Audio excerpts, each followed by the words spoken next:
हरिओम. Zero sugar चॅलेंजमध्ये भाग घेतल्याबद्दल तुमच्या सर्वांचं अभिनंदन.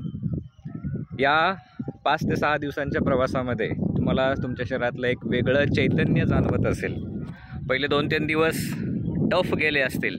सारखी साखर, गूळ ओके तुमच्या डोळ्यापुढे फिरत असेल, चहा फिरत असेल ओके. पण पहिले 2 दिवस ज्यांनी दम काढला असं आपण म्हणूयात, मनाने निश्चय केला साखर घेणार नाही, गूळ घेणार नाही, 2 दिवसानंतर शरीरामध्ये नवीन चेंज सुरुवात होतो.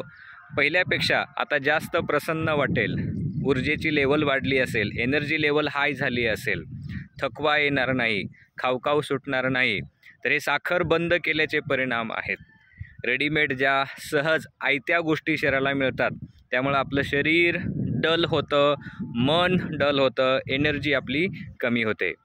म्हणून शरीरातील एनर्जी वाढवण्यासाठी साखर ओके आपण बंद करायलाच पाहिजे. साखर बंद केली की शरीरातले वेगवेगळे आजार बरे व्हायला मदत मिळेल. डायबिटीज बरा होईल, हाय बीपीचा त्रास बरा होईल, थायरॉईडचा आजार बरा होईल, हार्मोनल इम्बॅलन्स बरा होईल, केसांचं आरोग्य चांगलं होईल, हेअरफॉल कमी होईल, इन्फेक्शन्स कमी होतील. भरपूर बेनिफिट्स आहेत साखर बंद करण्याचे. तर करून बघा. 10 दिवस चॅलेंज ज्यावेळेस पूर्ण होईल त्यावेळेस आपण एकत्र भेटूयात, चर्चा करूयात, अनुभव शेअर करूयात.